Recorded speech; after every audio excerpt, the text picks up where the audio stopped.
دیکھیں اہل سنت اور اہل تشیع دونوں اس بات کے اوپر متفق ہے کہ قرب قیامت سے پہلے پوری دنیا کے اوپر مسلمانوں کی حکومت قائم ہونی ہے انشاءاللہ تعالی. اور یہ وہ وعدہ ہے جو اللہ تعالیٰ نے قرآن حکیم میں کم از کم 3 جگہ پر اپنے محبوب صلی اللہ علیہ وآلہ وسلم سے کیا ہے. اللہ کے محبوب صلی اللہ علیہ وآلہ وسلم نے اس امت میں جو 5 بڑے بڑے ادوار ہیں ان کا ذکر کیا. اللہ تعالیٰ جب تک چاہے گا تم میں نبوت رہے گی، یعنی میرا وجود باقی رہے گا، پھر اللہ تعالیٰ مجھے اٹھا لے گا اور پھر میری وفات کے بعد خلافت علی منہاج النبوہ قائم ہو جائے گی، اور وہ بھی جب تک اللہ چاہے گا وہ رہے گی. پھر اللہ تعالیٰ جب چاہے گا اسے بھی اٹھا لے گا. پھر ملکن عاضن، جو ہمارے استاد ڈاکٹر اسرار صاحب یوں کرتے تھے، ملکن عاضن، کاٹ کھانے والی ملوکیت، یعنی اپنے مخالفین کو قتل کرنے والی حکمران، وہ قائم ہو جائے گی. اور پھر جب تک اللہ چاہے گا وہ بھی مسلط رہے گی امت کے اوپر، پھر اللہ تعالیٰ اسے بھی اٹھا لے گا. پھر جابر حکمرانوں کا دور آ جائے گا، یہ چوتھا دور ہے، وہ بھی رہے گا جب تک اللہ تعالیٰ چاہے گا. اور پھر اس کے بعد دوبارہ سے خلافت علی منہاج النبوہ قائم ہو جائے گی انشاءاللہ تعالی. اور پوری امت لیول کے اوپر جو خلافت علی منہاج النبوہ ہے وہ عمر بن عبدالعزیز کے دور میں نہیں آئی ہے، نہ خلفائے راشدین کے دور میں آئی ہے، وہ قرب قیامت میں ہی آنی ہے جب پوری دنیا کے اوپر مسلمانوں کا غلبہ ہوگا. آج تک امت میں یہ وقت نہیں آیا کہ پوری دنیا پہ مسلمانوں کا غلبہ ہو. تو اس سے مراد یہ 5واں جو دور ہے وہ امام محمد مہدی رضی اللہ تعالیٰ عنہ علیہ السلام کا دور خلافت ہے انشاءاللہ تعالی. ہم نہ دیکھ سکے، ہماری آنے والی نسلیں انشاءاللہ ضرور اسے دیکھیں گی. اور امام مہدی کے لیے میں نے آپ کو پہلے بھی بتایا کہ یہ ضروری ہے کہ ان کے آنے سے پہلے فرقے ختم ہو جائیں. ادروائز سنیوں میں آ گئے تو شیعہ نے نہیں ماننا، شیعہ میں آ گئے تو سنیوں نے نہیں ماننا، یہ ذہن میں رکھیے گا. تو پہلے تو لوگوں کو سمجھ نہیں آتی تھی کہ یہ کیسے ہوگا کہ اتنی بڑی فرقہ واریت کی دراڑ ختم ہو. لیکن دیکھیں اللہ تعالیٰ نے ہمارے اس چھوٹے سے پلیٹ فارم کی برکت سے ہماری زندگی میں ہمیں ان 12 سالوں میں وہ کچھ دکھایا کہ 1200 سال کی جو گمراہی تھی فرقہ واریت کی، اللہ تعالیٰ نے اسے کیسے ختم کیا. تو لوگ دوبارہ سے رسول اللہ صلی اللہ علیہ وآلہ وسلم کی مبارک ذات کی طرف متوجہ ہوئے ہیں. اہل البیت کا مقام انہیں پتہ چلا ہے، خلفائے راشدین کی عظمت ان کے دلوں میں جاگی ہے الحمدللہ. اور فرقوں کے بزرگ بابوں سے جان چھوٹ گئی ان کی. جس طرح توحید میں وہ ایک اللہ کے ماننے والے ہو گئے، اسی طریقے سے اطاعت میں وہ بابوں کی بجائے ایک اس شخص کے ماننے والے ہو گئے کہ جس کی قبر مدینے میں ہے. اب آخر میں وہ میں 12 صحیح الاسناد احادیث بیان کر دوں 12ویں امام یا 12ویں خلیفہ کی نسبت سے. پہلی حدیث بخاری اور مسلم دونوں میں موجود ہے. رسول اللہ صلی اللہ علیہ وآلہ وسلم نے فرمایا، تمہاری اس وقت کیا شان ہوگی جب عیسیٰ ابن مریم تم میں اتریں گے، یعنی قرب قیامت میں. وَإِمَامُكُم مِّنكُم، اور تمہارا امام تم میں سے ہوگا، یعنی امام جو ہے یہ امت ہوگی. اور عیسیٰ ابن مریم جو کہ اولو العزم پیغمبر ہیں، ان 5 اولو العزم پیغمبر جو سورۃ الاحزاب اور سورہ الشورى میں آئے، ان میں سے ایک اولو العزم پیغمبر مقتدی ہوگا اور امام وَإِمَامُكُم مِّنكُم، تمہارا امام تم میں سے ہوگا. دوسری حدیث مسلم شریف میں ہے، نبی صلی اللہ علیہ وآلہ وسلم نے فرمایا کہ میری امت کا ایک گروہ قیامت تک حق کے لیے لڑتا رہے گا حتیٰ کہ عیسیٰ ابن مریم نازل ہوں گے. اور مسلمانوں کا امیر ان سے کہے گا کہ آپ ہمیں نماز پڑھائیں، تو وہ کہیں گے کہ یہ اللہ تعالیٰ نے فضیلت اس امت کو دی ہے کہ تم میں سے بعض کے امام ہوتے ہیں، تو امامت تم کرو گے، اور یہ امام محمد مہدی علیہ السلام ہوں گے. تیسری حدیث بھی بخاری اور مسلم دونوں کے اندر ہے. نبی صلی اللہ علیہ وآلہ وسلم نے فرمایا، میری امت کے آخر میں ایک ایسا خلیفہ آئے گا جو مال بھر بھر کر دے گا لوگوں کو. وہ راوی حدیث جو ہیں وہ پوچھتے ہیں اس صحابی سے کہ کیا اس خلیفہ سے مراد عمر بن عبدالعزیز ہیں؟ تو وہ کہتے ہیں نہیں، اس سے مراد عمر بن عبدالعزیز نہیں ہے، یہ وہ خلیفہ ہے جو امت کے اینڈ پہ آئے گا قرب قیامت میں، یعنی امام محمد مہدی علیہ السلام. ایک اور تفصیلی حدیث ہے المستدرک للحاکم کے اندر موجود ہے. نبی صلی اللہ علیہ وآلہ وسلم نے فرمایا کہ مہدی میری امت کے بالکل آخر میں آئے گا اور اللہ تعالیٰ اس کی برکت سے زمین پر بارشیں نازل فرمائے گا، زمین نباتات اگائے گی، پوری دنیا پہ عدل و انصاف ہوگا، وہ لوگوں میں مال تقسیم کرے گا. یہ وہی الفاظ جو بخاری مسلم میں بھی ہیں. مویشیوں کی ریل پیل ہوگی اور اسلام کا غلبہ ہو جائے گا. پھر وہ 8 سال تک دنیا میں رہیں گے اور پھر دنیا سے تشریف لے جائیں گے، یعنی 8 سال ان کا دور خلافت ہوگا. 5ویں حدیث سنن ابی داؤد میں ہے کہ نبی صلی اللہ علیہ وآلہ وسلم نے فرمایا کہ اگر دنیا ختم ہونے میں ایک دن بھی باقی رہ جائے، اللہ تعالیٰ میرے اہل البیت میں سے فاطمہ کی اولاد میں سے ایک شخص ضرور پیدا کرے گا جو پوری دنیا کو عدل و انصاف سے بھر دے گا. اب یہ ایک دن سے مراد یہ ہمارا ایک دن نہیں ہے جو قرآن میں ہے نا کہ اللہ کے ہاں جو ایک دن ہے وہ تمہارے 1000 سال کے برابر ہے، یعنی 1000 سال بھی آگے بچتے ہوئے نا آخری 1000 سال بھی رہ گئے تو اللہ تعالیٰ نے مہدی کو ضرور بھیجنا ہے. چھٹی حدیث بھی سنن ابی داؤد میں ہے، نبی صلی اللہ علیہ وآلہ وسلم نے فرمایا کہ مہدی میرے اہل البیت میں سے ہوگا اور وہ میری بیٹی فاطمہ کی اولاد میں سے ہوگا۔ اب مجھے بتائیں، جو مہدی فاطمہ کی اولاد میں سے ہے وہ آ کے یہ کہے گا کہ جی بنو امیہ کی آپ تعریف کریں اور بنو ہاشم کو نیچا کریں؟ وہ آ کر جو ہے وہ جنگ جمل صفین نہروان میں مولا علی علیہ السلام کو سپورٹ کرے گا یا ناسبیوں کو سپورٹ کرے گا؟ آپ خود سوچیں۔ ساتویں حدیث بھی سنن ابی داؤد میں ہے، آپ علیہ السلام نے فرمایا کہ دنیا اس وقت تک ختم نہیں ہوگی جب تک کہ میرے اہل البیت میں سے ایک شخص عربوں کا بادشاہ نہ بن جائے جس کا نام میرے نام کے اوپر ہوگا، محمد بن عبداللہ المہدی۔ آٹھویں حدیث جو ہے وہ مسلم شریف میں بھی کچھ حصہ اس کا موجود ہے، کچھ سنن ابی داؤد کے اندر ہے کہ نبی علیہ السلام نے فرمایا کہ جب مہدی ظاہر ہوگا تو وہ بیت اللہ میں پناہ لے گا اور اسے قتل کرنے کے لیے ایک گروہ روانہ ہوگا شام سے، اور مقام بیدا پر اللہ تعالیٰ اس گروہ کو زمین میں دھسا دے گا۔ یہ ایک اللہ تعالیٰ کی طرف سے ایک غیبی خبر ہوگی پوری امت کے لیے کہ یہ اللہ تعالیٰ کی اسپیشل پروٹیکشن ہے مہدی کے ساتھ۔ تو وہ لشکر زمین میں جب دھسایا جائے گا، یہ اس بات کا ثبوت ہوگا۔ جو لوگ پوچھتے ہیں کہ جی ابھی تک 500 مہدی تو قتل ہو چکے ہیں امت میں، تو اوریجنل بھی کہیں قتل نہ ہو جائے۔ نہیں سرکار، اوریجنل نہیں قتل ہوگا۔ اوریجنل کو جب قتل کرنے کی کوشش کریں گے تو وہ لشکر ہی زمین میں دھسا دیا جائے گا۔ یہ اللہ تعالیٰ کی طرف سے اسپیشل پروٹیکشن ہوگی کہ مہدی کو کوئی نقصان نہیں پہنچے گا۔ 9ویں حدیث سنن ابن ماجہ میں ہے کہ نبی علیہ السلام نے فرمایا کہ مہدی میرے اہل بیت میں سے ہوگا اور اللہ تعالیٰ ایک رات میں اس کا معاملہ درست کر دے گا، یعنی حالات و واقعات ایسے فیوریبل کر دے گا کہ مسلمانوں کی لیڈرشپ کے لیے اسے تیار کر دے گا۔ یہ 9 حدیثیں جو ہیں یہ مرفوع حدیثیں ہیں جو میں نے بیان کی، یعنی نبی صلی اللہ علیہ وآلہ وسلم نے خود ارشاد فرمایا اور صحابہ نے نبی علیہ السلام سے سنا۔ آخری 3 حدیثیں جو ہیں وہ صحابہ کے اقوال ہیں، اور صحابی کا قول اگر مستقبل کی خبر سے متعلق ہو تو یہ محدثین کا اتفاق ہے کہ وہ اللہ کے نبی کے بتانے پر ہی محمول ہوتا ہے، کیونکہ غیبی خبر نبی کے ذریعے صحابہ کو دی جاتی ہے۔ موقوفاً مولا علی علیہ السلام سے روایت ہے 10ویں المستدرک للحاکم میں کہ قرب قیامت میں ہاشمیوں میں سے ایک خلیفہ ظاہر ہوگا، اللہ تعالیٰ یعنی امام مہدی کو بھیجے گا، اور اس کے دور میں اللہ تعالیٰ کی نعمتیں جو ہیں وہ ان کی فراوانی ہوگی اور لوگوں میں پیار اور محبت بڑھ جائے گا، یعنی وہی فرقہ واریت ختم ہو جائے گی، دشمنیاں ختم ہو جائیں گی، اور پھر اس کے بعد دجال کا ظہور ہوگا۔ 11 نمبر حدیث ابن عباس سے موقوفاً ہے، مصنف ابن ابی شیبہ کے اندر۔ وہ کہتے ہیں کہ ہم اہل بیت میں سے ایک نوجوان ظاہر ہوگا قرب قیامت میں، امام مہدی، اور اس پر بہت زیادہ فتنے وارد ہوں گے، لیکن اللہ تعالیٰ اسے تمام فتنوں سے محفوظ رکھے گا، یعنی اللہ تعالیٰ کی ایک غیبی تائید ہوگی۔ اور پھر ابن عباس کہتے ہیں کہ وہ اہل بیت کا نوجوان اس امت کے معاملے کو سیدھا کر دے گا، جو ٹیڑھے راستے پر ہوگا ان کو بالکل سیدھا کر دے گا۔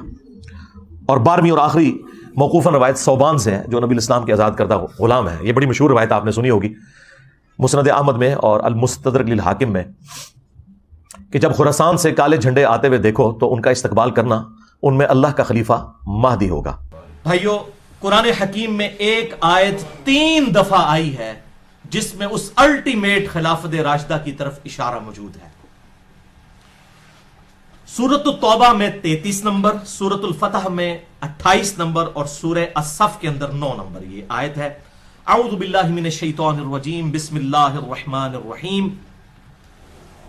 هو الذی ارسل رسولہ بالہدی ودین الحق لیظہرہ علی الدین کلہ ولو کرہ المشرکون۔ اور سورہ الفتح میں آتا ہے وکفی باللہ شہیدا، ولو کرہ المشرکون کی جگہ۔ وہی اللہ ہے جس نے اپنے محبوب صلی اللہ علیہ وسلم کو الہدا یعنی قرآن اور دین حق یعنی اسلام کے ساتھ مبعوث کیا، تاکہ اس دین کو تمام ادیان پر غالب کر دے، چاہے مشرک اس کا برا مان جائیں۔ وکفی باللہ شہیدا، اللہ اکیلا ہی گواہ کافی ہے، یہ اسلام سپر سیڈ کرے گا تمام ادیان کو۔ پوری دنیا میں ایک وقت ایسا آئے گا کہ اسلام کی حکومت قائم ہوگی۔ یہ قرآن حکیم میں 3 دفعہ یہ اشارہ موجود ہے۔ ابھی تک مسلمانوں پر یہ وقت نہیں آیا کہ مسلمانوں نے پوری دنیا پہ حکومت کی ہو، ایسا نہیں ہوا۔ کہیں نہ کہیں رومن امپائر کسی فارم میں رہی، اور اس کے بعد پھر معاملات تلپٹ ہونا شروع ہو گئے۔ اوورال غلبہ کبھی بھی مسلمانوں کا نہیں آیا، اور وہ 5واں دور جو ہم ڈسکس کر چکے وہ آنا ہے۔ امام محمد بن عبداللہ المہدی، مہدی کہتے ہیں اللہ کی طرف سے ہدایت یافتہ، خلیفۃ اللہ مہدی، ان کی خلافت قائم ہونی ہے، اور وہ ہے وہ 5واں دور جس کے کانٹیکسٹ میں، چونکہ یہ 12ویں خلیفہ ہیں، اور میں پھر ریپیٹ کر دوں کہ 7 خلیفہ ایسے ہیں جن کے خلیفہ راشد ہونے پہ امت کا اتفاق ہے۔ سیدنا ابو بکر، سیدنا عمر، سیدنا عثمان، سیدنا علی، سیدنا حسن ابن علی، اور سیدنا عمر بن عبد العزیز رضی اللہ عنہم اجمعین علیہم السلام. یہ 6 ہیں جو گزر چکے، اور 12ویں خلیفہ ہیں جو 7ویں خلیفہ گنتی میں، اور ویسے اینڈ پہ وہ 12ویں خلیفہ ہوں گے امام محمد بن عبداللہ المہدی، جن کی بشارتیں احادیث متواتر میں موجود ہیں. بعض لوگوں نے کہا یہ حدیثیں اہمی کوئی 1-2 صحابی سے غریب روایتیں ہیں. نہیں بھائی، حدیثیں متواتر ہیں. کم از کم 8 صحابہ کے نام میں آپ کو بتاتا ہوں جنت کے 8 دروازوں کی نسبت سے، جو صحیح مسلم میں حدیث ہے، جس نے وضو کر کے پڑھ لیا اشہد اللہ الہ الا اللہ وحدہ لا شریک لہ واشہد ان محمدا عبدہ ورسولہ، تو جنت کے 8 دروازے اس کے لیے کھول دیے جائیں گے.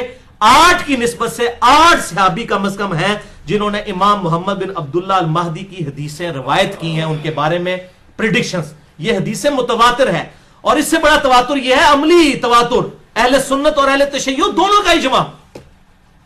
وہ پیدا ہونے اور غار میں چھپنے والے مسئلے کو چھوڑ دیں، شخصیت پہ اتفاق ہے.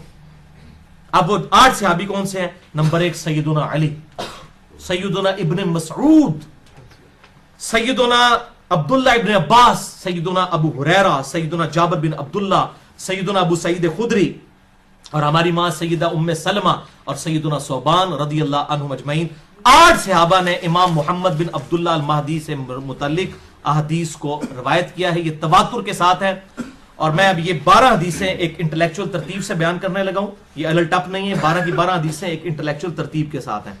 اور اس میں جو بخاری اور مسلم ہے اس پہ تو اتفاق ہے. اس کے علاوہ جتنی حدیثیں ہوں گی اس پہ شیخ زبیر علی زئی رحمہ اللہ اور شیخ البانی رحمہ اللہ کا اتفاق ہے ان کی صحت کے اوپر. بلکہ شیخ زبیر علی زئی رحمہ اللہ نے اپنی وفات سے کچھ مہینہ پہلے جو ہے وہ، بلکہ کچھ کافی عرصہ پہلے، جلد 2 مقالات کی، اس میں ایک مکمل مضمون بھی لکھا تھا امام محمد بن عبداللہ المہدی پر. میں نے یہ روایتیں وہاں سے بھی حاصل کی ہیں، لہٰذا میں نے ان کا نام لے دیا. تو شیخ زبیر علی زئی اور شیخ البانی بھی متفق ہیں اس کی صحت کے اوپر. پہلی حدیث سیدنا ابو ہریرہ سے رضی اللہ تعالیٰ عنہ، اور صحیح بخاری اور صحیح مسلم کی متفق علیہ حدیث ہے. بخاری میں 3449 اور مسلم میں 392. آپ صلی اللہ علیہ وسلم نے فرمایا تمہارا اس وقت کیا حال ہوگا کہ جب عیسیٰ ابن مریم تم میں اتریں گے اور تمہارا امام تم ہی میں سے ہوگا. اللہ اکبر. یعنی میری امت کی کیا شان ہوگی کہ اللہ کا وجیح پیغمبر، وجیحاً فی الدنیا والآخرہ، عیسیٰ ابن مریم، وہ تم میں نازل ہوں گے، لیکن امام میرا امتی ہوگا، وہ مقتدی ہوں گے. اور یہ امام کون ہوگا؟ وہ اگلی حدیث دوسری صحیح مسلم میں سیدنا جابر بن عبداللہ سے 395 نمبر صحیح مسلم میں انٹرنیشنل نمبرنگ کے مطابق. آپ صلی اللہ علیہ وسلم نے فرمایا میری امت کا ایک گروہ حق کی خاطر ہمیشہ قتال کرتا رہے گا اور غالب رہے گا، اور پھر عیسیٰ ابن مریم نازل ہوں گے علیہم السلام. تو مسلمانوں کا امیر کہے گا آئیں آپ ہماری امامت فرمائیں. آپ اللہ کے پیغمبر ہیں، ظاہر پیغمبری کو چھینی تو نہیں ہوگی، امتی بن کے آئیں گے لیکن پیغمبر بھی ہوں گے اللہ کے. آئیں آپ ہماری امامت فرمائیں. تو عیسیٰ ابن مریم کہیں گے نہیں، تم ایک دوسرے پر امراء ہو، اللہ نے اس امت کو فضیلت بخشی ہے، تم امامت کرو، میں تمہارے پیچھے نماز پڑھوں گا. بہت بڑی بات، بہت بڑی بات. تمہارا اس وقت کیا حال ہوگا جب عیسیٰ ابن مریم تم میں اتریں گے اور امیر تم میں سے ایک ہوگا. الحمدللہ. اور یہ ہمارا کوئی کمال نہیں ہے، ہمارے محبوب صلی اللہ علیہ وسلم کی نسبت ہے. اصل میں خاتم النبیین کی نسبت کی برکت سے یہ ساری فضیلت جو ہے نا، وہاں موجے جو مار رہے ہیں نا، یہ امام مہدی کی جو موجے لگیں گی، یہ ہمارے نبی صلی اللہ علیہ وسلم کی نسبت کی وجہ سے. الحمدللہ. بہرحال یہ عیسیٰ علیہ السلام بھی اتریں گے. امام مہدی جب کافروں کے خلاف قتال کریں گے، پھر دجال نکلے گا، پھر دجال تو اوپر ہو جائے گا، امام مہدی اس کے اوپر غلبہ نہیں پا سکیں گے. تو پھر اللہ تعالیٰ عیسیٰ ابن مریم کے ذریعے دجال کو قتل کروائے گا. صحیح مسلم میں ڈیٹیل احادیث موجود ہے، اور اس پہ میرا پورا لیکچر بھی ہے، حیات مسیح اور نزول مسیح علیہ السلام، مسئلہ نمبر 12 کے نام سے اہل سنت پاک.com پر. اور یہاں پر یہ بات یاد رکھیں، یہ ایک نماز ہے جو امام مہدی کے پیچھے حضرت عیسیٰ پڑھیں گے، وہ پروٹوکول کے طور پر. وہ روایتوں میں ڈیٹیل سے آتا ہے کہ اقامت ہو چکی ہوگی. صحیح مسلم میں آتا ہے کہ 2 فرشتوں کے سہارے زرد کپڑے پہنے ہوئے، زرد رنگ کی تہمت اور اوپر زرد رنگ کی چادر پہنے ہوئے، 2 فرشتوں کے کنارے جو ہے وہ پروں پر ہاتھ رکھے ہوئے عیسیٰ ابن مریم جامعہ دمشق شام کے اندر اتریں گے، مسجد کے مینار کے اوپر. یہ صحیح مسلم میں موجود ہے. اور پھر جب وہ حرم تک پہنچیں گے تو اس وقت اقامت ہو چکی ہوگی اور امام اپنے مصلی پر ہوگا. تو پھر عیسیٰ ابن مریم ریگارڈ کریں گے کہ تم اب اقامت چونکہ تمہارے لیے ہوئی ہے، اب نماز تم نے پڑھانی ہے. لیکن اس کے بعد پھر حضرت عیسیٰ علیہ السلام مسلمانوں کے لیڈر ہوں گے. امام مہدی پھر بیک فٹ پہ چلے جائیں گے، کیونکہ ظاہر عیسیٰ ابن مریم کے ہوتے ہوئے تو کوئی شخص پھر اس طریقے سے عمارت نہیں سنبھال سکتا.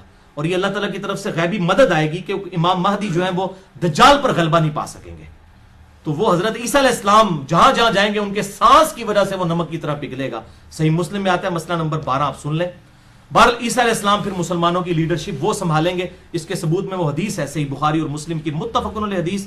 بخاری میں 3448 اور مسلم میں 3 طرق ہیں، 390، 91 اور 92، اور مشکات میں بھی 2 طرق اس کے موجود ہیں، 5505 اور 5506، کہ آپ صلی اللہ علیہ وسلم نے فرمایا اس ذات کی قسم جس کے قبضے قدرت میں میری جان ہے، عیسیٰ ابن مریم ایک عادل حکمران کی حیثیت سے تم میں نازل ہوں گے، صلیب کو توڑ دیں گے، خنزیر کو قتل کر دیں گے، جزیہ موقوف کر دیں گے، اور مال کی ریل پیل ہوگی اور کوئی غریب نہیں بچے گا جو مال ایکسپٹ کرنے والا ہو. اس طرح اللہ تعالیٰ کی طرف سے قدرت کے خزانے کھل جائیں گے اور پھر مسلمانوں کا آپس کا بغض و کینہ بھی ختم ہو جائے گا. اس میں آیا کہ حضرت عیسیٰ علیہ السلام پھر حکمران بنیں گے. تو حکمران اس لیے بنیں گے کہ حضرت امام مہدی بیک فٹ پہ چلے جائیں گے. اور صحیح مسلم میں حدیث ہے 394 نمبر، اس پہ پھر صحیح مسلم میں آگے تبع تابعی کے قول بھی موجود ہے. صحیح مسلم میں آگے چل کر 394 نمبر حدیث کے اندر راوی عبد الرحمن المتوفا 158 ہجری کہتے ہیں کہ عیسیٰ علیہ السلام اس امت کی امامت کریں گے اور وہ کتاب اللہ اور تمہارے نبی کی سنت کے مطابق عمل کروائیں گے. حنفی شافعی مالکی جعفری نہیں پائی جی، کتاب اللہ اور تمہارے نبی کی سنت کے مطابق. یہ تو لکھا ہوا ہے صحیح مسلم میں. اب مسلم شریف اہل حدیثوں نے نہیں لکھی ہوئی بھائی، امام مسلم نے لکھی ہوئی ہے. اہل حدیث منہج کی بات کروں، اہل حدیث فرقے کی نہیں. یہ ہم نے خود نہیں لکھی بھائی، اہل سنت نے. یہ شروع سے چل رہی ہے جس پہ سب متفق ہے. 394 صحیح مسلم کہ عیسیٰ علیہ السلام تمہاری امامت کریں گے اور کتاب اللہ اور تمہارے نبی کی سنت کے مطابق تمہیں چلائیں گے. لیکن ادھر لوگوں کی تسلی نہیں ہوتی ہے. انڈیا، پاکستان، بنگلہ دیش میں حنفیوں کے سب سے بڑے بزرگ، بلکہ انٹرنیشنل بزرگ حنفیوں کے، قاضی ثناء اللہ پانی پتی المتوفا 1225 ہجری، بریلوی اور دیوبندیوں کے بڑے بزرگ اعظم. تفسیر مظہری انہوں نے لکھی ہے، بڑی مشہور ہے. ڈاکٹر سرار صاحب بھی بیچارے اپنے بول پان میں اس کے حوالے دیتے تھے، ان کو نہیں پتا کہ کیا کام ڈال کے گئے ہیں. وہ ڈاکٹر سرار صاحب مجھے کہتے تھے بیٹا میری کمپیریٹو اسٹڈی نہیں، میری پوری تحقیق قرآن تک ہے. تو میں نے کہا حضرت صاحب پھر آپ ضعیف روایتیں نہ بیان کیا کریں، جب آپ کی تحقیق نہیں ہے تو آپ اس میں ہاتھ بھی نہ ڈالا کریں. تو بہرحال یہ قاضی ثناء اللہ پانی پتی نقشبند سلسلے کے بزرگ تھے، اور یہ شیخ احمد سرہندی المتوفا 1034 ہجری، جن کو مجدد الافسانی کہتے ہیں، جن کے بڑے بلند دعوے ہیں، ان کی آپ صلی اللہ علیہ وسلم کی شان میں جو گستاخانہ باتیں ہیں وہ اگر میں بیان کروں 1 گھنٹہ اس پہ بھی چاہیے ان کے مکتوبات کے اندر. بہرحال ان کے حوالے سے انہوں نے تفسیر مظہری، قرآن کی تفسیر لکھ رہے ہیں، اس کے مقدمے میں لکھ رہے ہیں، قرآن کی تفسیر میں لکھ رہے ہیں کہ جی شیخ احمد سرہندی کہتے ہیں کہ بزرگوں نے دیکھا ہے کشف کے ذریعے. یہ ان کی سند ہوتی ہے، کوئی صحابی نہیں، کوئی اہل بیت نہیں، بزرگوں نے کشف کے ذریعے دیکھا ہے کہ عیسیٰ علیہ السلام جب قرب قیامت میں اتریں گے وہ بھی فقہ حنفی کے مطابق عمل کریں گے. اور بزرگوں نے لگتا ہے بخاری مسلم کو نہیں سی پڑھی ہوئی. یہ مسلم 394 میں ہمارے بزرگ کیا فرما رہے ہیں، صحیح مسلم 394 تبع تابعی جو حدیث کا راوی حضرت عیسیٰ علیہ السلام کے نزول کی حدیث کا راوی عبد الرحمن المتوفا 158 ہجری، امام حنیفہ کا ہم اثر ہے. امام حنیفہ کا کوئی قصور نہیں، ہم ان کو کرٹیسائز نہیں کر رہے، ذہن میں رکھیں. ہم ان کے نام پر جو فرقہ بنایا گیا اس کو کرٹیسائز کر رہے ہیں. تو وہ تو کہہ رہے ہیں کہ وہ کتاب اللہ اور تمہارے نبی کی سنت کے مطابق عمل کروائیں گے، اور یہ کہہ رہے ہیں فقہ حنفی کے مطابق عمل کریں گے. اور قاضی ثناء اللہ پانی پتی صاحب نے یہ نقل کر دیا. یہ قرآن تفسیر مظہری، یہ قرآن کی تفسیر ہو رہی ہے. انا للہ و انا الیہ راجعون.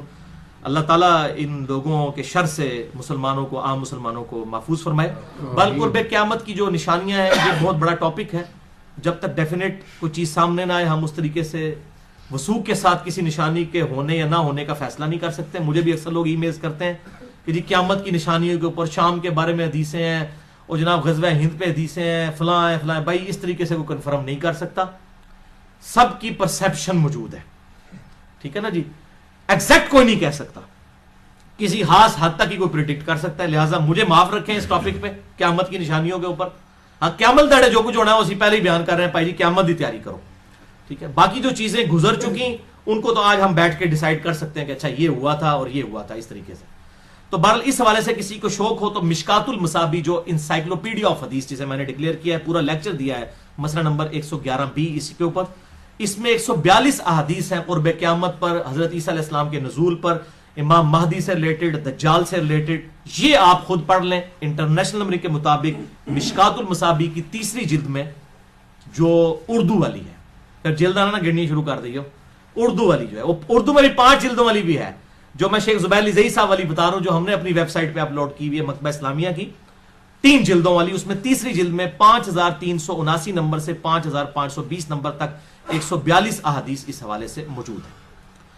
اب تیسری حدیث جابر بن عبداللہ رضی اللہ تعالیٰ عنہما سے ہے, امام مہدی سے ریلیٹڈ, صحیح مسلم میں 5 طرق ہیں اس کے کم از کم, 7315 سے 7319, کہ آپ صلی اللہ علیہ وسلم نے فرمایا میری امت کے آخری وقت میں ایک خلیفہ آئے گا, آخری خلیفہ یعنی کہ وہ 12واں خلیفہ, جو بغیر گنے ہوئے لوگوں میں مال تقسیم کرے گا اور بھر بھر کے لوگوں کو دے گا. تبا تابی کا بیان ہے کہ میں نے تابعی ابو نضرہ سے پوچھ رہا کہ یہ جو خلیفہ جو بھر بھر کے مال دے گا کیا یہ خلیفہ عمر بن عبد العزیز ہے؟ تو انہوں نے کہا نہیں, یہ اس خلیفہ کی بات نہیں ہو رہی, یہ بالکل آخری خلیفہ کی بات ہو رہی ہے. لہذا عمر بن عبد العزیز بھی وہ 12ویں خلیفہ نہیں ہے, بلکہ وہ 12واں خلیفہ ابھی آنا ہے, امام محمد بن عبداللہ المہدی. عمر بن عبد العزیز 7ویں خلیفہ ہے. ابو بکر, عمر, عثمان, علی, حسن ابن علی اور عمر بن عبد العزیز 6ٹھے خلیفہ ہیں, اور 7ویں جو ہے وہ سیدنا محمد بن عبداللہ المہدی جو گنتی میں 12ویں ہوں گے, ویسے ہمیں جو 9 ہیں ان میں سے وہ 7ویں. تو وہ کہتے ہیں کہ وہ آخری خلیفہ کی بات ہو رہی ہے. اچھا, تو لہذا 12 خلیفہ والا معاملہ ادھر سے بھی حل ہو گیا. وہ کہہ رہے ہیں کہ عمر بن عبد العزیز نہیں, وہ ابھی خلیفہ آنا ہے, تو 12 خلیفہ والا مسئلہ یہاں بھی حل ہو گیا جو میں نے مسئلہ نمبر 102 میں ریزالو کیا ہے. یہ 12 خلیفہ قیامت تک ہوں گے. صحیح مسلم 4711 نمبر حدیث کہ میری امت غالب رہے گی اور قیامت تک رہے گی, اور 12 خلیفے ہوں گے, قیامت تک 12 پورے ہونے ہیں. 6 گزر چکے ہیں, بیچ میں آئیں گے, اور پھر 12ویں امام محمد بن عبداللہ المہدی. اسی صحیح مسلم کو سپورٹیو چوتھی حدیث سیدنا ابو سعید خدری سے المستدرک للحاکم میں ہے, انٹرنیشنل نمبر کے مطابق 8673, کہ آپ صلی اللہ علیہ وسلم نے ارشاد فرمایا میری امت کے آخر میں مہدی آئے گا ہدایت یافتہ, جس کے لیے اللہ تعالیٰ بارشیں نازل فرمائے گا, زمین سے نباتات اگلیں گی, زمین نباتات اگلے گی, عدل و انصاف سے مال تقسیم کرے گا, مویشی بہت زیادہ ہو جائیں گے اور امت کا غلبہ ہوگا. وہ 7-8 سال زندہ رہے گا, پھر مسلمان اس کو جنازہ پڑھ کر دفنا دیں گے. یہ مویشیوں کی بات اس لیے ہو رہی ہے, پہلی تیسری جنگ عظیم ہوئی نا, تو آج گورے بھی کہہ رہے ہیں کہ صرف وہی بچے گا جو اپنی بھیڑ بکریاں لے کے کسی پہاڑ کی چوٹی پہ بیٹھا ہوگا. جو اپنا اگائیں گے, اپنا کھائیں گے, وہی بچیں گے. یہ انڈیا, پاکستان, بنگلہ دیش اور چائنا, یہ اتنا پاپولیشن والا علاقہ کیوں ہے؟ یہاں پہ زمین اگاتی ہے. رشیا کیوں برباد ہوا؟ زمین نہیں اگاتی تھی. اسلحہ تو کوئی نہیں کھا سکتا, ایٹم بم کھا کے تو نہیں پیٹ بھر سکتا. یہ ملک آئیڈیل ہے دنیا میں کیونکہ زمین اگاتی ہے, اور کاشتکاری ہی اصل میں ایسٹ ہے. اگر دنیا سے ٹیکنالوجی ختم ہو جائے, جہاز سارے تباہ بھی ہو جائے, کیا ہوگا؟ لوگ پیدل گھوڑوں پہ سفر کر لیں گے, پہلے بھی تو کرتے تھے. اور آخرت میں بھی ایسا ہی معاملہ آخر زمانے میں ہونے والا ہے کہ یہ مویشیوں کے اوپر ڈیپینڈ ہے. ویسے ابھی بھی پوری انسانیت دودھ پہ چل رہی ہے. بچہ بڑا ہو ہی نہیں سکتا دودھ پیے بغیر, ماں کا دودھ پیتا ہے, اس کے بعد گائے کا پیتا ہے. آپ دودھ ختم کر دیں, پوری دنیا ختم ہو جائے گی. آج بھی مویشیوں کے اوپر ہی ہے. یہ خشک دودھ بھی جو ہے یہ اسی دودھ سے تیار ہوتا ہے. یہ مویشی کو چھوٹی چیز ہے. سورۃ النحل میں نے اتنا جو لیکچرز ریکارڈ کروائے ہیں مویشیوں کے اوپر, اسی لیے کرائیں کہ پوری دنیا مویشیوں کے اوپر ڈیپینڈنٹ ہے. 5ویں حدیث سنن ابی داؤد میں ہے سیدنا علی ابن ابی طالب سے, انٹرنیشنل نمبر کے مطابق 4283, کہ آپ صلی اللہ علیہ وسلم نے فرمایا اگر دنیا ختم ہونے میں ایک دن بھی باقی رہ گیا, یعنی ہر حال میں یہ ہونا ہے. اب اللہ کے ہاں گنتی جو ہے ایک دن کی وہ 1000 سال بھی ہو سکتی ہے, 500 سال بھی, بل یہ سمجھانے کے لیے کہ ایک دن بھی رہ گیا, یعنی ان اینی کیس یہ ہوگا, تو بھی اللہ تعالیٰ میرے اہل بیت میں سے ایک آدمی کو مبعوث فرمائے گا جو دنیا کو عدل و انصاف سے بھر دے گا, جبکہ اس وقت دنیا ظلم و ستم سے بھری ہوئی ہوگی. 6ٹھی حدیث سیدہ ام سلمہ ہماری ماں سے, سنن ابی داؤد میں 4283 نمبر, 4284, اور سنن ابن ماجہ میں 4086, کہ آپ صلی اللہ علیہ وسلم نے فرمایا مہدی میرے اہل بیت میں سے اور میری بیٹی فاطمہ کی اولاد میں سے ہوگا. اس میں ایک ضعیف روایت بھی ہے سنن ابی داؤد میں 4290 کہ وہ حضرت حسن ابن علی کی اولاد میں سے ہوگا, لیکن وہ روایت ضعیف ہے. یہ اب نہیں پتا کہ حضرت حسین کی اولاد سے ہوگا یا حضرت حسن کی، بہرحال فاطمہ کا ذکر موجود ہے، کیونکہ اس روایت میں ابو اسحاق مدلس ہے اور ان سے روایت کر رہے ہیں، اور ابو اسحاق کی سیدنا علی سے ملاقات بھی ثابت نہیں ہے، منقطع روایت بھی ہے۔ 7ویں حدیث سیدنا عبداللہ ابن مسعود رضی اللہ تعالیٰ عنہ سے، سنن نبی داؤد میں 4282، جامعہ ترمذی میں 2230، مسند امام احمد میں بھی موجود ہے، المستدرک للحاکم میں بھی موجود ہے، امام ذہبی نے بھی موافقت کی ہے کہ آپ صلی اللہ علیہ وسلم نے فرمایا، یہ مین حدیث ہے وہ، کہ دنیا اس وقت تک ختم نہیں ہوگی جب تک عربوں کا حاکم میرے اہل بیت میں سے نہ بن جائے ایک ایسا آدمی جس کا نام میرے نام پر ہوگا، یعنی محمد صلی اللہ علیہ وسلم علیہ السلام، اور اس کے والد کا نام میرے والد کے نام پر ہوگا، یعنی امام محمد بن عبداللہ المہدی۔ وہ پوری دنیا کو عدل و انصاف سے بھر دے گا جبکہ دنیا ظلم و ستم میں ڈوبی ہوئی ہوگی۔ 8ویں حدیث بھی سیدنا علی بن ابی طالب سے ہے، سنن ابن ماجہ میں 4085 نمبر حدیث ہے، صحیح سند کے ساتھ، مسند امام احمد میں بھی موجود، کہ آپ صلی اللہ علیہ وسلم نے فرمایا، مہدی میرے اہل بیت میں سے ہوگا اور اللہ تعالیٰ اسے ایک رات میں درست کر دے گا۔ ایک رات کے اندر حالات و واقعات ایسے بن جائیں گے کہ اچانک معاملات سیٹل ہو جائیں گے، ایک رات کے اندر اللہ تعالیٰ کی طرف سے یہ غیبی مدد آئے گی۔ ورنہ تو میں تو دسیا نا کہ بھائی جی اگر سنیوں میں آ گیا امام مہدی، شیعہ نے نہیں چھڑنا، شیعہ میں آ گیا سنیوں نے نہیں چھوڑنا، خدا نہ خواستہ اہل حدیثوں میں آ گیا تو دیوبندیاں بریلویاں نے کہا پہلے انہوں مقلد کرو امام حنیفہ تھا، پھر اگلی گل ہوئے گی۔ اور 500 امام مہدی ابھی تک قتل بھی ہو چکے ہیں، آپ کو پتا ہے، جھوٹے۔ تو یہ اسپیشل پروٹیکشن میں ہوگا، اسپیشل پروٹیکشن ہوگی، اور اس کو سپورٹیو ایک حدیث بھی ہے۔ 9ویں حدیث سیدہ ام سلمہ سے، سنن ابی داؤد میں تو ضعیف سند کے ساتھ ہے اور مسلم میں صحیح سند کے ساتھ ہے، میں ابو داؤد کی روایت بتاتا ہوں، 4283۔ قتادہ کی تدلیس کی وجہ سے یہ روایت ضعیف ہے، لیکن فٹ ان بیٹھتی ہے مسلم کی روایت میں، کہ آپ صلی اللہ علیہ وسلم نے فرمایا کہ ایک بادشاہ کی موت کے وقت ایک آدمی مدینے سے نکل کر مکے میں آئے گا اور پناہ لے گا بیت اللہ میں، پھر اہل مکہ اسے باہر نکالیں گے اور اس کی بیعت کریں گے، حالانکہ وہ اسے ناپسند کر رہا ہوگا۔ اچانک ہی اللہ تعالیٰ لوگوں کا دل پھیر دے گا، پھر حجر اسود اور مقام ابراہیم کے درمیان لوگ اس کی بیعت کریں گے، اور اہل شام بھی آ کر اس کی بیعت کریں گے، اور اہل شام سے ایک لشکر آئے گا اس کو قتل کرنے کے لیے بھی، اہل شام سے لوگ قتل کرنے آئیں گے۔ تو مقام بیدا پر پہنچ کر اللہ تعالیٰ کی طرف سے معجزہ ظاہر ہوگا، وہ زمین میں دھسا دیے جائیں گے شامی جو امام محمد بن عبداللہ المہدی کو قتل کرنے آئیں گے۔ یہ روایت تو تھی ضعیف، لیکن مسلم میں اس کو سپورٹیو 2 حدیثیں ہیں اور ام سلمہ ہی سے ہیں، یہ لگتا ہے کہ اسی کا ترک ہے۔ صحیح مسلم 7244 اور 7240، یہ 2 طریق ہیں کہ آپ صلی اللہ علیہ وسلم نے فرمایا، تعجب ہے کہ میری امت میں سے بعض لوگ ایک قریشی نوجوان پر حملہ کریں گے، اور حملہ کرنے کے لیے جب نکلیں گے اور اس شخص نے کعبے میں پناہ لے رکھی ہوگی تو مقام بیدا پر پہنچ کر زمین میں دھسا دیے جائیں گے، یعنی اللہ تعالیٰ کی اسپیشل پروٹیکشن ہوگی امام مہدی کے ساتھ۔ ورنہ تو میں نے بتایا یہ جھگڑے ہی ختم نہیں ہونے، اور انشاءاللہ تعالیٰ اس وقت یہ والا فرقہ واریت والی لعنت بھی ختم ہو چکی ہوگی۔ بھائیو اب تک جتنی حدیثیں میں نے بیان کی ہیں، 9 کی 9 حدیثیں، یہ تو تھی مرفوع احادیث۔ اب 3 حدیثیں اور رہ گئی ہیں، لیکن ان پہ میں ایک بات یہاں قادیانیوں کے حوالے سے کر دوں۔ ان تمام احادیث سے آپ کو یہ بات پتہ چل گئی کہ امام محمد بن عبداللہ المہدی جو ہے یہ آپ صلی اللہ علیہ وسلم کی اولاد میں سے ہوں گے، یعنی بنو اسماعیل میں سے، بنی اسرائیل میں سے نہیں ہوں گے، ٹھیک ہے۔ اور حضرت عیسیٰ علیہ السلام بھی اتریں گے، وہ بنو اسرائیل میں سے ہیں، وہ بنو اسماعیل میں سے نہیں ہیں۔ لہذا یہ 2 الگ پرسنالٹیز ہیں جنہوں نے قرب قیامت میں آنا ہے، جس پہ اہل سنت اور اہل تشیع کا اجماع ہے، تواتر ہے۔ یہ تواتر میں بار بار اس لیے بول رہا ہوں کہ غامدی صاحب کو تواتر بڑا پسند ہے نا، وہ ان روایتوں کو نہیں مانتے ہیں اور مہدی کا انکار کرتے ہیں، تو اب پھر میں تواتر پہ بات کرتا ہوں، روایتوں کو نہیں مانتے، تواتر تو ہے، اہل سنت اہل تشیع کا اتفاق تو ہے، مسلمانوں نے نسل در نسل یہ عقیدہ ٹرانسفر کیا کہ حضرت عیسیٰ علیہ السلام بھی اتریں گے اور امام مہدی بھی پیدا ہوں گے، تو دونوں شخصیات کے اوپر تواتر ہے، وہ بنو اسماعیل سے امام محمد مہدی اور یہ بنو اسرائیل سے سیدنا عیسیٰ ابن مریم علیہ السلام۔ سنن ابن ماجہ میں ایک روایت ہے جو قادیانی پیش کرتے ہیں انٹرنیشنل نمبر کے مطابق 4039، لیکن وہ روایت ضعیف ہے، اس میں الفاظ ہے کہ عیسیٰ کے علاوہ کوئی اور مہدی نہیں ہے، اور وہ غلام احمد قادیانی یہی کہتا تھا کہ عیسیٰ اور مہدی ایک ہی شخصیت کے نام ہے اور وہی مسیح موعود بن کے میں آیا ہوں۔ پہلے تو اس کا دعویٰ یہ تھا، بعد میں پھر اس نے اور دعویٰ کر دیا، تو یہ روایت ہی بالکل جعلی روایت ہے، سخت ضعیف ہے، تمام محدثین اسے ضعیف کہتے ہیں، اس میں حسن بصری مدلس ہیں اور ان سے روایت کر رہے ہیں، اور ابان بن صالح کا سماع حسن بصری سے ثابت نہیں، یہ منقطع روایت ہے، اس میں حسن بصری تدلیس کر رہے ہیں، حسن بصری کی تدلیس ہے۔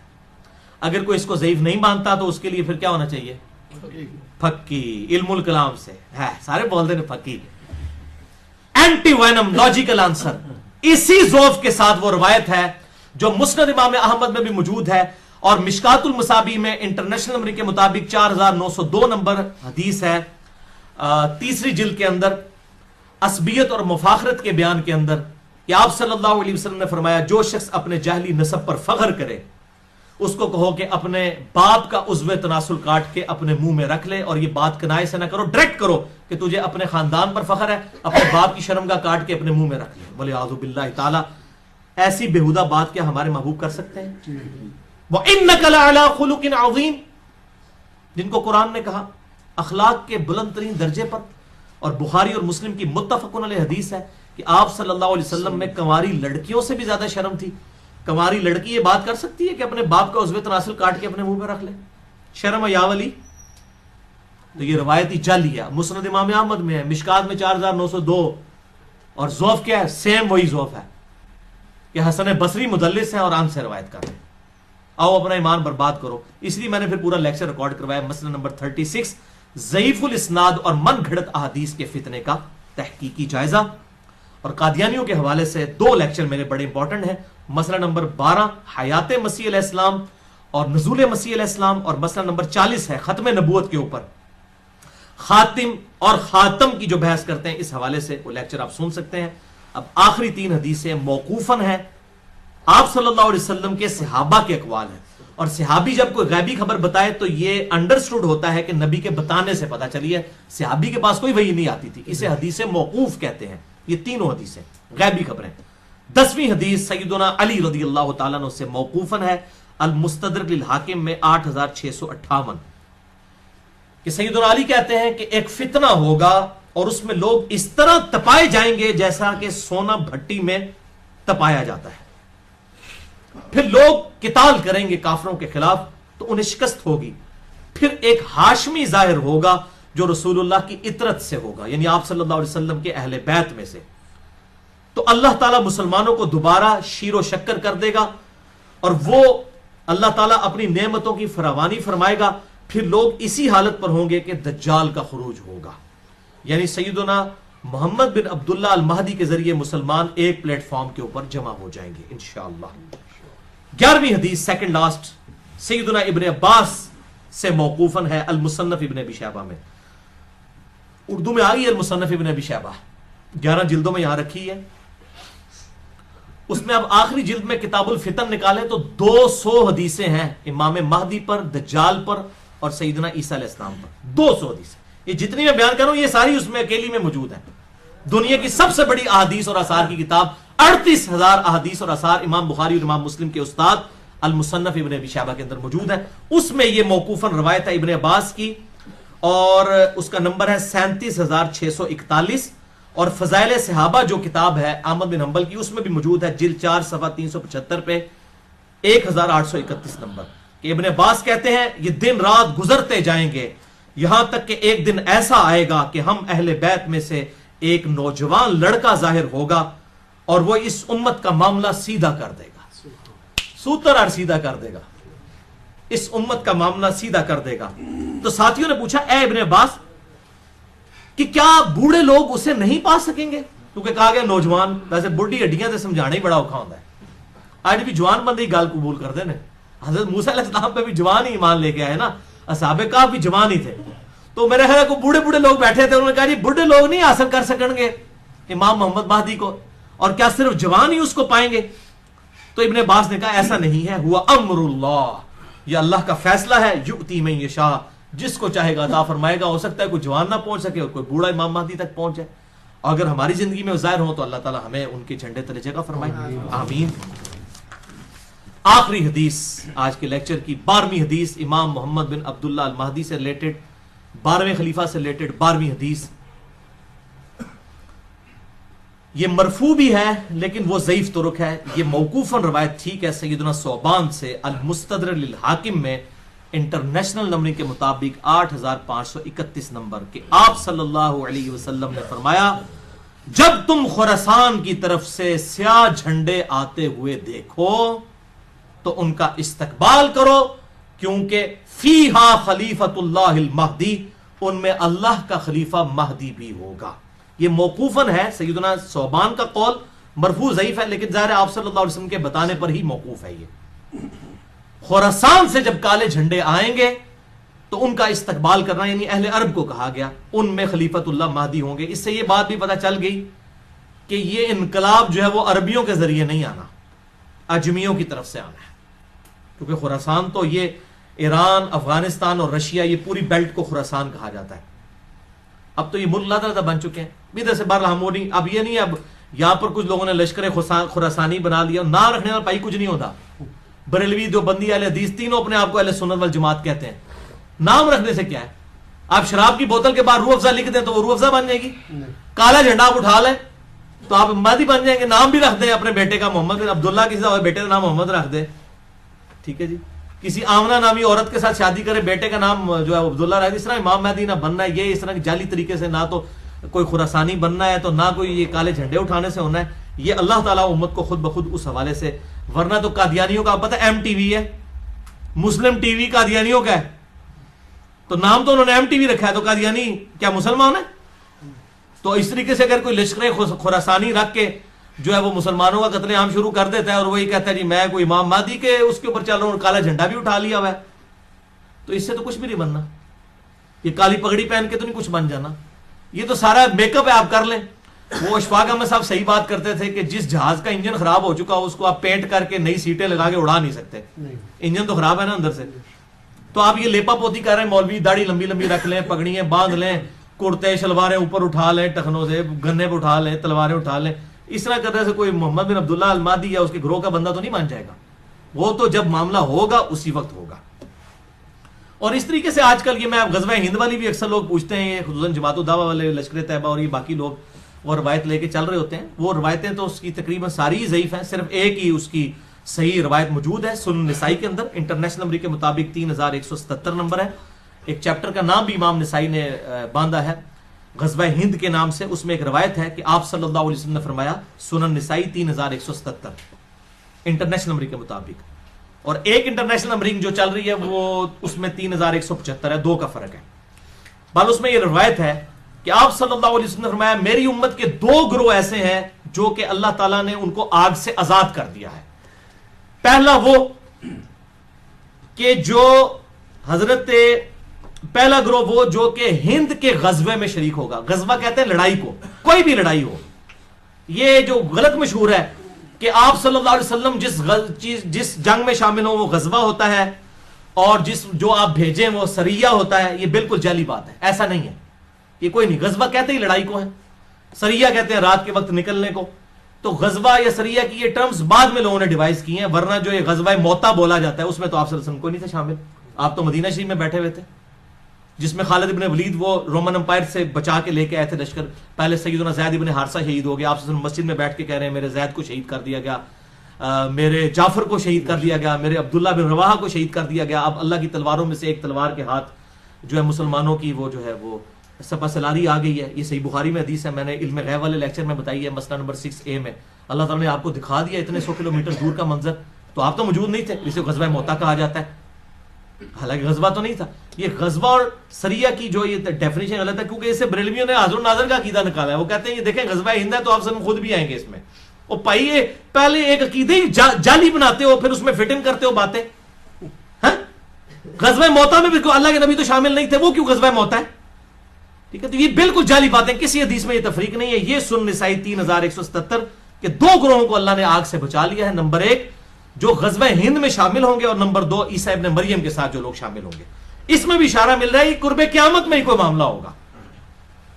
وہ محمد بن قاسم جو ہے وہ اپنے اوپر یہ بشارت لگاتا رہا بنو امیہ کا. محمود غزنوی جو ہے وہ حملے کرتا رہا دولت کی لالچ کے اندر ادھر آ کے انڈیا میں، اور وہ سومنات پہ حملے کرتا رہا. کیا صوفی لوگ تھے، سارے درباروں میں بیٹھنے والے لوگ تھے. ٹھیک ہے، یہ لوگ اسلام کے لیے آئے تھے. آپ کیا سمجھتے ہیں ظہیر الدین بابر اسلام کی خدمت کرنے آیا تھا یہاں پہ؟ یہ مسلمان حکمران تھے، اسلامی حکمران تو نہیں تھے. یہ اسی طریقے سے تھے جیسے چنگیز خان تھا، بس یہ تھا کہ ان کے ساتھ مسلمان کا ٹائٹل لگا تھا، باقی ہے تو مسلمان تھے، یہ ہم نہیں کہتے کافر تھے، لیکن اسلامی حکومتیں تو کوئی نہیں تھی. تو اس طریقے سے وہ محمد بن قاسم اپنے اوپر لگاتا رہا، اس کے بعد محمود غزنوی اپنے اوپر لگاتا رہا، آج لشکر طیبہ اپنے اوپر لگا رہی ہے. او بھائی یہ قرب قیامت میں ہونا واللہ عالم یہ کس کے اوپر فٹ ہوتی ہے. اور باقی آپ کو تو ویسے ہی ہم بشارت دے دیتے ہیں، صحیح مسلم میں 553 نمبر حدیث ہے انٹرنیشنل نمبر کے مطابق، جس نے پورے خشوع وضو کے ساتھ وضو کیا اور 2 رکعت پڑھ لی تحیۃ الوضو جو ہے پوری توجہ کے ساتھ، اس پہ جنت واجب ہوگی. تسی پائی نہ بیڑی بیڑے شامل ہو تے نہ جناب تسی قسطنطینیہ دے حملے شامل ہو، تسی گھر بیٹھ کے پائی جنت دی بشارت لے لو. صحیح مسلم 553. اس تو بعد جو مرضی کرتے رہو، اس طریقے سے نہیں. وہ وقتی طور پہ ضرور جنت واجب ہو جائے گی، لیکن بعد میں بھی کرتوت دیکھنے ہوں گے. اللہ تعالیٰ کی کوئی اسپیشل پروٹیکشن ہو تو پھر ہی بندہ بچتا ہے. تو یہ اس طریقے سے لوگ جو بشارتیں فٹ کرتے